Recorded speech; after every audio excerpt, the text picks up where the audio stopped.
Polis menahan sepasang kekasih bagi membantu siasatan berkaitan penemuan bayi di perhentian bas di Seri Sendayan. Lagi kes buang bayi. Kali ini seorang bayi lelaki yang masih bertali pusat. Itu masih dalam keadaan berbungkus kain batik serta bertuala.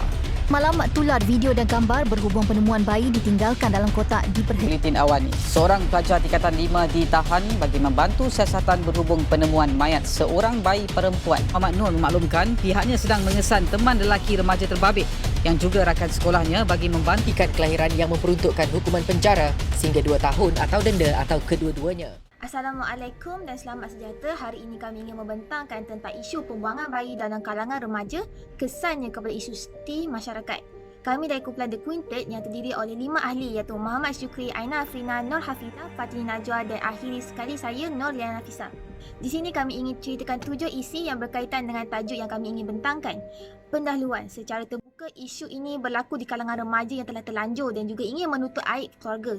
Tetapi mereka tidak terfikir bahawasanya kelakuan ini amat dimurkai oleh Allah bagi agama Islam seperti yang tertera di surah An-Nisa ayat 93. Dan sesiapa yang membunuh mukmin dengan sengaja maka balasannya neraka jahanam. Kekal di dalamnya Allah murka kepadanya dan melaknat akannya serta menyediakan azab seksa yang besar. Jika kita lihat berita mengenai kes-kes pembuangan bayi menjadi topik hangat di dalam akhbar dan media massa.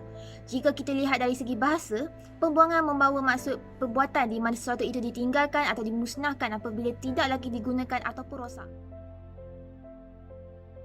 Satu tindakan yang kejam dan tidak berperi kemanusiaan oleh segelintir masyarakat yang tidak bertanggungjawab. Perkara ini memberi kebimbangan kerana akan membawa kesan negatif yang boleh menggugah masyarakat dan negara dari pelbagai aspek. Apabila kita lihat antara dua situasi ini, anak perempuan dikuburkan hidup pada zaman jahiliah hanya terbatas pada beberapa kabilah sahaja dan juga faktor keagamaan ketika itu.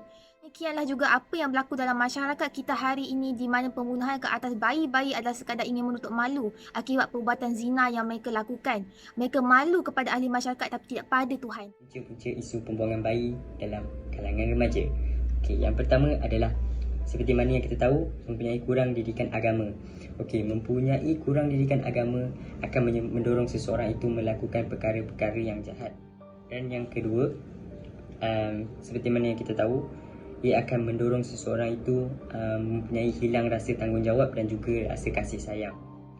Okey, yang kedua, seperti mana yang kita tahu, dipengaruhi oleh rakan sebaya yang negatif. Okey, akan mendorong seseorang itu untuk melakukan sesuatu perkara yang salah di sisi agama. Seperti contohnya adalah merokok, melepak, hisap dadah dan lain-lain lagi. Okey, yang ketiga adalah pengaruh media massa. Okey, seperti mana yang kita tahu, filem-filem barat mempunyai unsur-unsur cinta dan dapat meracuni pemikiran golongan remaja pada masa kini. Okey, yang kedua adalah ramai individu terjebak dengan filem-filem ataupun konten-konten yang berunsurkan pornografi dan akan merosakkan minda remaja pada zaman sekarang. Okey, dan yang terakhir dari segi masyarakat. Okey, masyarakat ia akan menyebabkan remaja tersebut akan berasa tertekan dengan kritikan yang mereka beri dan ia menyebabkan bebanan itu besar bagi mereka dan menyebabkan dorang susah untuk berubah untuk menjadi yang lebih baik. Okay. Falsafah pendidikan kebangsaan merupakan dasar pendidikan di negara Malaysia. Pendidikan di Malaysia merupakan suatu usaha berterusan ke arah memperkembangkan lagi potensi individu secara menyeluruh dan bersepadu untuk mewujudkan insan yang seimbang dan harmoni. Dari segi pendidikan, remaja perlu diberikan pendedahan tentang isu pembuangan bayi dan sepatutnya mempelajari ilmu tentang penjagaan diri yang baik. Semua pihak perlu berusaha untuk membanteras isu ini. Dengan usaha ini dapat melahirkan rakyat Malaysia yang berilmu pengetahuan, berakhlak mulia dan bertanggungjawab. Dari segi falsafah rukun negara, yang pertama, kurangnya kepercayaan kepada Tuhan dalam agama masing-masing telah mengakibatkan isu ini semakin berleluasa. Dalam prinsip kedaulatan undang-undang, kerajaan dan rakyat keseluruhannya terikat dengan undang-undang dan wajib mematuhinya. Seperti perbuatan dari pelaku itu sendiri akan dihakimi dalam undang-undang dan dianggap sebagai satu kesalahan. Dalam prinsip kesopanan dan kesusilaan, semua rakyat Malaysia wajib mendukung prinsip ini bagi tujuan keamanan dan keharmonian negara. Kurangnya prinsip ini dan jati diri yang diamalkan oleh remaja masa kini telah menyebabkan isu pembuangan bayi.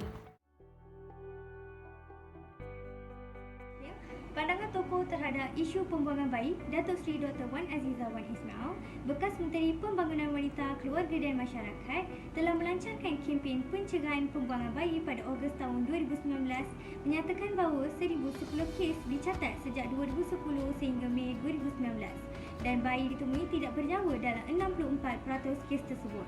Ini bermakna setiap 3 hingga 4 hari seorang bayi dibuang dan mungkin mati. Datuk Seri Dr. Wan Azizah Wan Ismail juga telah berkata bayi luar nikah tidak seharusnya dibuang, sebalik boleh diselamatkan dan diberi perlindungan kepada keluarga angkat yang amat memerlukan bayi berkenaan. Program ini, Save a Life, bukan bermakna kita memberi galakan orang buat seks luar nikah, tapi kita ingin beri perlindungan kepada bayi dan juga wanita hamil luar nikah. Kesan-kesan pembuangan bayi boleh dikategorikan kepada 5 bahagian, iaitu kepada bayi, ibu bayi, keluarga, ibu bapa dan masyarakat. Kepada bayi itu sendiri, mereka akan dipandang serong oleh masyarakat kerana status ibu bapa mereka yang tidak diketahui. Kepada ibu bayi, mereka akan merasa kemurungan dan kehilangan keyakinan diri serta terputus hubungan kekeluargaan. Kepada keluarga, akan berlakunya keruntuhan institusi keluarga. Kepada masyarakat pula, akan mengganggu sistem perpaduan negara yang akan dibina oleh remaja masa kini. Akhir sekali, kepada negara akan menimbulkan persepsi yang negatif terhadap negara luar kepada negara kita.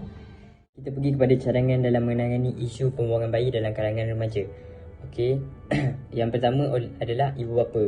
Ibu bapa memainkan peranan yang sangat penting dalam menangani masalah ini, kerana ibu bapa sewajarnya memberikan perhatian dan kasih sayang mereka dan memberikan bimbingan yang sepenuhnya kepada mereka.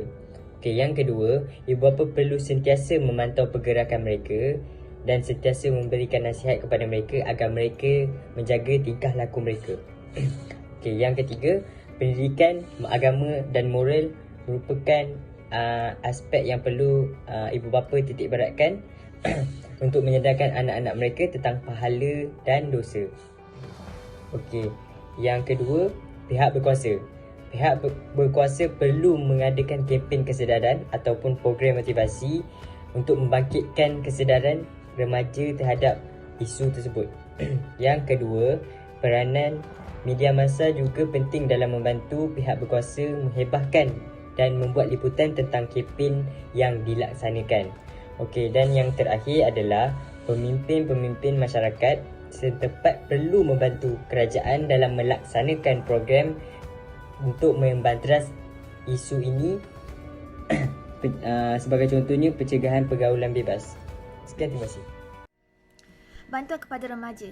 Anak-anak remaja yang telah pun hamil luar nikah mestilah dibantu bagi menjalani pemulihan untuk membina kekuatan dalaman serta mental. Pada masa kini telah banyak badan-badan kebajikan yang menyediakan tempat bantuan dan perlindungan bagi remaja yang hamil luar nikah. Beberapa kemudahan yang diberikan adalah pusat baby hash yang telah ditempatkan di Malaysia. Kewujudan peti perlindungan bayi oleh Yayasan Orphan Care bukan bertujuan untuk menggalakkan kes pembuangan bayi, sebaliknya menyelamatkan bayi yang terabai. Boleh lihat video seterusnya untuk memahami dengan lebih lanjut tentang baby hash ini. Bila bunyi alarm tu, memang terperanjat lah. Memang kita dap-dap, memang that's it. Ada baby, ada barang dalam ni. Tengok CCTV dulu, pastikan semua okey, baru buka. It's this shame that they can't tolerate. That means you have had sex before marriage. If she's decided to continue the pregnancy, what support is there? If you have found yourself with an unwanted pregnancy, it is not the only alternative that you have to abandon it in some dumpster. Kat sini, bila dia letak dalam tu, memang dah pasti selamat. Kesimpulannya, terdapat banyak aspek yang boleh dikaitkan dengan isu pembuangan bayi di Malaysia. Kes pembuangan bayi pada masa kini amat membimbangkan. Justru itu, semua pihak perlu bekerjasama dan bersatu padu untuk membanteras dan mengenangani isu gejala sosial ini daripada berlaku pada tahap yang lebih serius. Semua pihak dan badan-badan kebajikan perlu sentiasa peka dan prihatin terhadap isu ini. Akhir sekali, ia juga akan menjadi teladan kepada negara-negara yang lain betapa hebatnya masyarakat kita dan menjadi teladan kepada negara-negara lain. Jadi itulah kesimpulan saya terhadap isu pembuangan bayi di Malaysia.